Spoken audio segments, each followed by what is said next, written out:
Good evening students, welcome back. हमने ये तो लास्ट ऑनलाइन सेशन में जान लिया कि करंट सीरीज़ में कनेक्टेड अगर है तो करंट के ऊपर तो कोई फ़र्क नहीं पड़ता। चलो वो तो चीज़ हमने सॉल्व कर ली कि भाई करंट जो होगा वो सीरीज़ में कनेक्ट हुए के लिए कोई भी फ़र्क नहीं पड़ता। कितने भी रेजिस्टेंस हो फिर भी करंट सेम ही रहेगा। चलिए एक चीज़ तो सॉल्व हो गई। What about voltage? वोल्टेज के ऊपर क्या प्रभाव पड़ता है अगर सीरीज में रेजिस्टेंस कनेक्टेड है? क्या करंट की तरह वो भी हर रेजिस्टेंस के लिए सेम होगा या वो बट जाएगा या वो कम हो जाएगा? क्या फर्क पड़ता है वोल्टेज के ऊपर? तो उसी चीज को लेंगे हम आज के सेशन में। उसके लिए हम जानेंगे activity 12.5 which is a potential difference across a combination of resistors in series. अगर किसी सर्किट में सीरीज में कनेक्टेड है रेजिस्टेंस तो पोटेंशियल डिफरेंस या वोल्टेज के ऊपर क्या फ़र्क पड़ेगा? सो इन एक्टिविटी 12.4 पिछली वाली एक्टिविटी में insert a voltmeter across the ends of X and Y of the series combination of the three resistors as shown in 12 figure 12.6। Figure 12.6 में जो तीन रेजिस्टर्स हमने लगाए हुए थे पिछले एक्टिविटी में, उन्हीं के दो सिरे एंड के एक्स और वाई के बीच में हम वोल्ट मीटर लगा देते हैं और इसी के हर एक रेजिस्टेंस के लिए भी हम वोल्ट मीटर लगा देते हैं, जैसे कि यहाँ पे फिगर 12.8 में दिखाया हुआ है। तो यहाँ पे क्या होगा, voltage difference across the end भी हमें पता चलेगा और voltage difference across each resistance भी हमें पता चलता जाएगा। Plug the key in the circuit and note the volt meter reading. Circuit को ऑन कीजिए और ये एक्स और वाई के बीच में कितना वोल्टेज है ना उसको मेजर कर लीजिए, उसको लिख लीजिए, नोट कर लीजिए। It gives the potential difference across the series combination of resistors. ये जो वोल्टेज डिफरेंस देगा आपको, जो आपको दिखाएगा, वो ये तीनों रेजिस्टेंस एंड टू एंड में के बीच में कितना वोल्टेज डिफरेंस है वो आपको दिखाएगा। जबकि यहाँ पे आप जब रेजिस्टेंस 1 का वोल्ट लिख रहे हो, रेजिस्टेंस 2 का और रेजिस्टेंस 3 का, तो यहाँ पे इंडिविजुअल हर एक रेजिस्टेंस का वोल्टेज डिफरेंस यहाँ पे आपको दिखाएगा। Let it be V. यहाँ पे जो टोटल रेजिस्टेंस है या टोटल रेजिस्टेंस के बीच में जो वोल्टेज डिफरेंस है, मान लेते हैं कि वो कैपिटल वी है। तो मैं मान के चलता हूँ कि एक्स और वाई के बीच में पोटेंशियल डिफरेंस है V volts. Now measure the potential difference across the two terminals of a battery.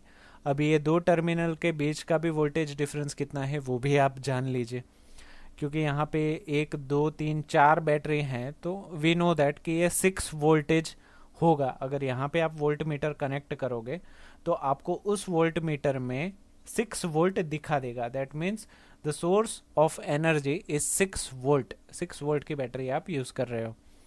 Compare the two values. अगर ये 6 वोल्ट बैटरी के वोल्टेज है और ये तीनों रेजिस्टेंस के बीच में जो वोल्टेज आप यूज कर रहे हो, इन दोनों में फर्क होगा क्या? हाँ होगा, क्योंकि यहाँ पे रेजिस्टेंस के ऊपर वोल्टेज खर्च कर रहे हो। जैसे कि हमने फिगर में देखा था, जो एक फ्रेंड जो करंट को बहने में मदद कर रहा था ना, तो उसको मदद करने के लिए यहाँ पे वोल्टेज कम हो जाएगा। यहाँ पे हालांकि 6 वोल्ट है, पर यहाँ पे उससे कम वोल्टेज दिखाएंगे क्योंकि you are connecting between the resistance. यहाँ पे रेजिस्टर के बीच में आप उसको कनेक्ट कर रहे हो, तो वो अगर ये 6 वोल्ट की बैटरी है तो यहाँ पे 6 नहीं दिखाएगा। क्यों? क्योंकि यहाँ पे रेजिस्टेंस में वोल्टेज खर्च हो रहे हैं। टेक आउट द प्लग की and disconnect the volt meter. अभी आप प्लग की को बंद कर दीजिए और वोल्ट मीटर को एक्स और वाई के छोर से निकाल लीजिए। तो अभी हमें आगे क्या करना है? Now insert the voltmeter across the ends X and P of the first resistors as shown in figure. जैसे कि फिगर में दिखाया गया है, सबसे पहले उस वोल्ट मीटर जो आपने एक्स और वाई से निकाल लिया, उसका एक्स वाला सिरा वहीं के वहीं रहने दीजिए और वाई वाला सिरा निकाल के पी के ऊपर कनेक्ट कीजिए और उसके बाद की को ऑन कर दीजिए और जो वोल्टेज आ रहा है उसको मेजर कर लीजिए और उसको नोट डाउन कर लीजिए। मान लीजिए कि पहला रेजिस्टेंस R1 के पोटेंशियल डिफरेंस है V1। यहाँ पे मान लीजिए कि वोल्टेज डिफरेंस आ रहा है V1।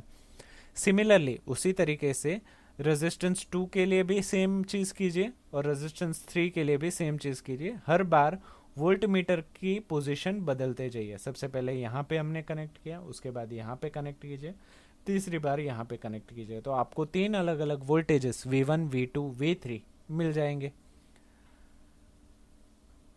Deduce a relationship between V1, V2 and V3। अभी जो वोल्टेज डिफरेंस X और Y के बीच में मिला था वो X और P के बीच में मिल रहा है वो, इन तीनों को देखिए, जब ने अपने नोटबुक में लिखे हैं तो इन तीनों के बीच में कोई रिलेशन बन पा रहा है क्या?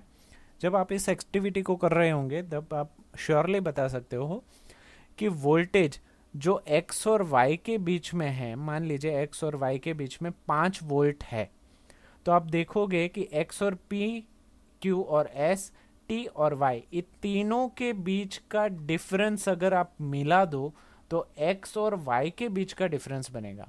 मतलब 1, 2, 2 होगा तो 1 + 2 3, 3 + 2 इज 5, और ये 5 दोनों सेम ही चीज होंगी। मतलब वोल्टेज हर रेजिस्टेंस के पास बट जाता है।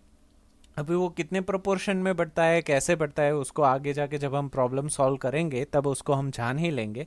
बट यहाँ पे ये चीज़ आप जान लो कि X और Y के बीच में जितना पोटेंशियल डिफरेंस है, वो पोटेंशियल डिफरेंस अगर तीनों रेजिस्टेंस का इंडिविजुअल पोटेंशियल डिफरेंस में निकालो तो उनके समेशन के बराबर होगा। तो ये चीज़ काफ़ी अच्छे से सॉल्व हो गई मुझे लगता है। तो क्या ऑब्जर्वेशन रहेगा हमारा? You will observe that the potential difference V जो X और Y के बीच में है is equal to the sum of the potential difference V1, V2 and V3। वो तीनों रेजिस्टेंस के इंडिविजुअल वोल्टेज डिफरेंस के एडिशन के बराबर ही होगा, चाहे वो कितने भी रेजिस्टेंस आप यूज कर लो। यहाँ पे 10 यूज कर लोगे तो वो 10 के एडिशन के बराबर वो एंड वाले होंगे। That is the total potential difference across a combination of resistances in series is equal to the sum of the potential difference across the individual resistors. That is, अगर मैं total resistance total potential difference अगर मैं निकालूँ जो X और Y के बीच में है which is equal to V, तो वो बराबर होगा हर individual resistance के voltage difference के। तो यहाँ पे X और P के बीच में है voltage difference V1, Q और S के बीच में है potential difference V2, और T और Y के बीच में है V3। So total voltage is equal to V1 + V2 + V3 in the case of series connection. अगर सीरीज कनेक्शन हम करते हैं तो इससे हम कोई फॉर्मूला निकाल सकते हैं क्या? या फिर मैं ये पूछूं कि ये तीनों रेजिस्टेंस के बीच का रिलेशन हम इसके मदद से निकाल सकते हैं क्या? क्योंकि हमारे पास ओम्स लॉ तो पड़ा हुआ ही है, which is equal to V is equal to IR। तो यहाँ पे कुछ हम चेंजेस करके रेजिस्टेंस के बीच का रिलेशन हम निकाल सकते हैं। तो उसके लिए हम एक डेरिवेशन कैरी आउट करते हैं। In the electric circuit shown in figure 12.8, 12.8 में दिखाए गए सर्किट को ध्यान में ले, let I be the current through the circuit. क्योंकि ये सीरीज में कनेक्टेड है तो हमने ये पिछली एक्टिविटी में ही देख लिया कि करंट पे तो कोई फर्क नहीं पड़ने वाला। तो मान लेते हैं कि पूरे सर्किट में जो करंट दौड़ रहा है वो करंट है capital I। It is possible to replace the three resistors joined in series by an equivalent single resistor of a resistance R। ये तीनों को निकाल के एक ही रेजिस्टेंस लगाना संभव है, पॉसिबल है। तो इसको हम निकाल लेते हैं इन तीनों को और इनके इक्विवेलेंट एक ही रेजिस्टेंस लगा देते हैं जिसको हम बोलेंगे R∪S, that is resistance which is been replaced by a combination of a resistor. वो उसको हम डिनोट करेंगे RS से। यहाँ पे R ही लिखा है बट RS लिखा, that is not a problem. Such that the potential difference V across it and the current I through the circuit remains the same.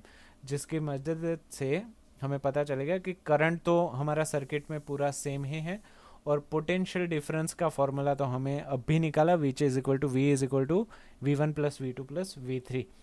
Applying the Ohm's law to the circuit to the entire circuit, अगर मैं इस पूरे circuit में Ohm's law को apply करूं which is V is equal to IR, तो यहाँ पे क्योंकि वोल्टेज V1 मिल रहा है तो यहाँ पे हो जाएगा V1, V2 एंड V3। तो मैं क्या लिख सकता हूँ?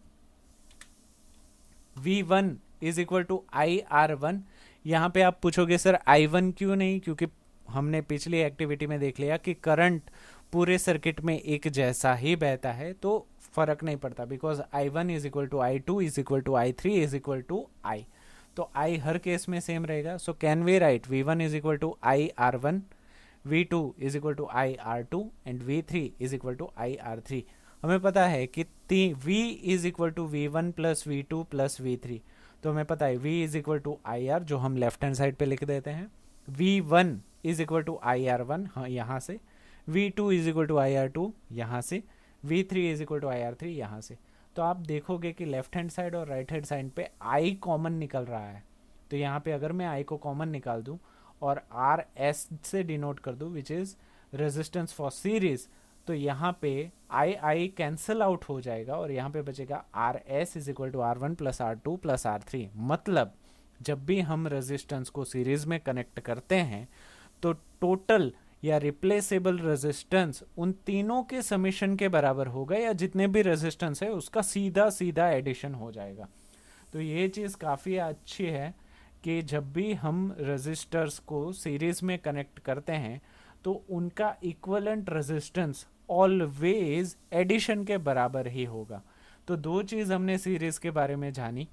पहले तीन चीज़, करंट पूरे सीरीज कनेक्शन में सेम रहेगा, करंट को कोई भी फर्क नहीं पड़ता कितने रेजिस्टेंस यूज करो। वोल्टेज हर रेजिस्टेंस पे बट जाएगा, तो V is equal to V1 plus V2 plus V3 हो जाएगा। जबकि हम रेजिस्टेंस की बात करें तो वो भी वोल्टेज के रास्ते पर ही चलेगा, that is RS is equal to R1 plus R2 plus R3। तो सीरीज कनेक्शन में वोल्टेज क्या होगा, करंट क्या होगा और रेजिस्टेंस क्या होगा, इस चीज़ को हमने अच्छे से समझ लिया। आई होप आपको भी अच्छे से समझ में आ गया होगा।